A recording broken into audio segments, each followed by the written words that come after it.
The year is 2019, and Resident Evil has just got popular again thanks to 2017's Resident Evil 7. Capcom has just released Resident Evil 2, the remake of the 1998 game, so old fans can relive the story, and new fans can experience the origin stories of Leon Kennedy. Capcom wanted to originally make a remake for Resident Evil 2 back in 2002 after the release of RE1's HD remake. However, they pushed it aside due to not wanting to divert its course on the development of Resident Evil 4. And following Resident Evil 5 and 6, finally in 2015 we got the announcement for Resident Evil 2's remake. The story takes place on September 30th, 1998. In the first opening cutscene, we follow a truck driver traveling through the Arklay County when he collides with a woman on the highway.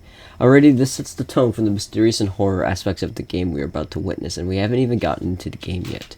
We are introduced to rookie police officer Leon S. Kennedy to start his first shift in Raccoon City. Leon stops for gas. Upon exploring the gas station, he finds a zombified man eating a police officer. Leon runs into Claire Redfield, who is searching for her brother Chris. They hijack the police cruiser and travel into the city. Leon is just as confused as we are as what's going on outside of Raccoon City, which makes the mystery of the outbreak even more interesting in my opinion. Leon wants to reach the police station to see if his fellow officers can fill him in on what is going on. Upon reaching the city, we find it in ruins, with cars piled up and abandoned and barriers blocking the way forward. Leon and Claire are attacked by a horde of zombies when the truck driver from the opening crashes into the police cruiser. Oh, never mind. No, the thing didn't crush us to death.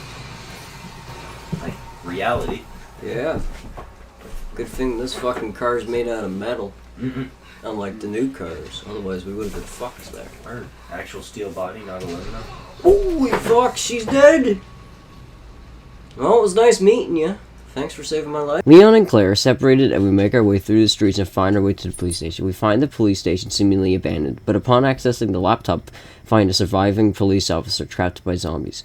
Upon reaching his location, he is eaten alive, and we are left with the notebook. Continuing our travel across the police station, we are saved from zombies by Marvin, the sole surviving officer of the police station, who reveals that he now has the key to escape the police station.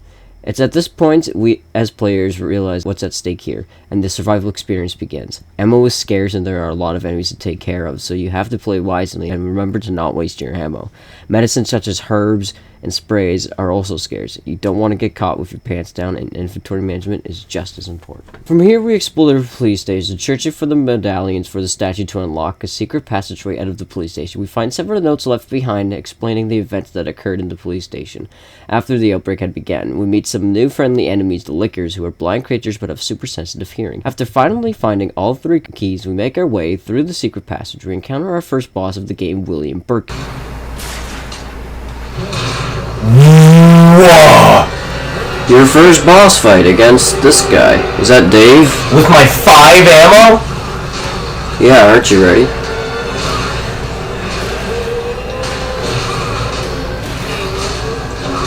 Or maybe he's just gonna be nice and you won't. Oh, never mind. Maybe I have to escape. That would be a good idea. Agent.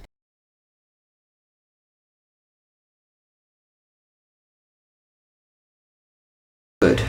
Hi. That is correct. What's up, brother?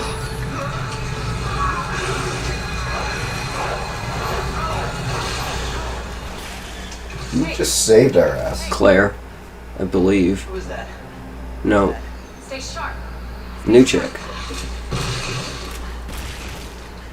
Is our actual companion for the fucking game? Apparently. Oh! Ah. Upon exploring the parking garage, we find a reporter who is locked up and is murdered by a mysterious person. Once more into the fray, we restore power and are swarmed by zombie dogs. We return to the police station and make our way to the roof, where we meet the mysterious reporter-killing asshole, Mr. X, a G-monster who is seemingly unkillable. We obtain the parts needed to continue our adventure, and finally, after getting back to the parking garage, we face even more zombie dogs and open up the prison to obtain the dead reporter's keycard. We find more lore left behind by the reporter and fight off more zombies. We make our way through the parking garage, only to be attacked by Mr. X, but we are saved by the mysterious woman. 0 ammo. If this turns into a boss fight, it's... Oh, thank God. Oh, thank God. No, the Asian lady's just gonna run. I don't hate you anymore. and we finally leave the parking garage. We finally return to the outside world where we find Kendo in his gun shop, and we follow our FBI friend into the sewers of Raccoon City. Now, the sewers have got to be the most terrifying locations we visit in the entire game. Right off the bat, we run into a mutated alligator who is the least bit friendly, and we blow him into literal pieces. We encounter Annette Birkin, wife of William Birkin, who our FBI friend is after in order to destroy the G-Virus, and our boy Leon is shot. It's just him and fucking... And I don't know who the fuck was part of Resident Evil 6. I never even played that It's one. not gonna happen. I'm warning you, Doctor. Oh, I think it's Leon again. Yeah, that's Leon. Yeah. 6 is Leon. And then 7 is the new guy. Oh, Jesus Christ. We take control of our FBI friend, Ada Wong. She uses an EMP device to make her way through the sewers. We finally track down Annette, who locks us in a trash machine. We also manage to find an abandoned ID wristband. After we escape, we fall off a collapsing walkway. We return to Leon, who has been left behind after being shot. We make our way through the sewers and encounter the Demogorgon, aka the lesser G creatures of the sewers. After some puzzle solving, we obtain the flamethrower, the perfect weapon to use against the creatures. We encounter Birkin for a second time outside of the sewers, and after kicking his ass again, we find Ada and make our way to the cable car. And are forced to leave the wounded Ada behind, but we are given her ID band to make our way through Nest Umbrella's underground facility. At this point, we finally get some clarity on what is going on in Raccoon City. Birkin created the G-Virus under orders of Umbrella. However, Birkin was secretly betraying Umbrella with intentions to sell G to the US military. Unfortunately, the military had Umbrella moles inside who caught news of Birkin's plan. The Umbrella Secret Service, or USSS, was sent in to confiscate the G samples by force. 4 operators, led by Hunk, infiltrated the nest and placed Birkin under arrest. He resisted and was shot by Martinez, while Kirkpatrick seized the G samples. However, Birkin injected himself with a G sample that was left behind and slowly transforms into the lovely creature we encountered. God damn.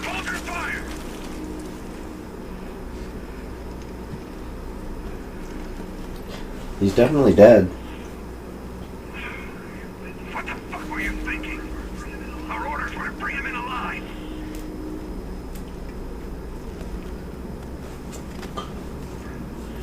We're in, sir. We had a snafu. Target resisted. We had to take him out. That's correct, sir. Roger that. Just the samples then. Let's move. Damn. Oof. It wasn't even him calling, just hold your fire. It was a fucking soldier. Yeah. Or any of his friends. I don't think he has any friends, actually. So, at this time, we make our way through the nest. Using notes left behind by scientists, we uncover a sample of the virus that was left behind and run into Annette, who is trying to stop her husband, William. We face William again and seemingly kill him, and Annette reveals that Ada is a mercenary after the G sample.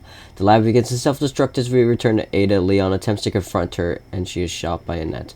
Now it's a race against the clock. We make our way back out of the nest and face Mr. X one final time. We just barely escape the facility on a train conducted by Claire and finally escape. And that's it, well, for Leon's side of the story. And I gotta say, I loved every minute of it. Although we experienced some tough times through the story, from lack of ammo to struggling to solve puzzles, but in the end, it was totally worth it. Resident Evil 2's remake is what got me hooked into the Resident Evil franchise. I wanted to know how the story evolved and continued after Raccoon City. The game is not perfect, but it is everything I expect to see in a survival horror game. The inventory isn't the greatest, but being able to upgrade it through hip pouches and using the storage crates at safe points makes management difficult, but also forces you to decide what can be left behind.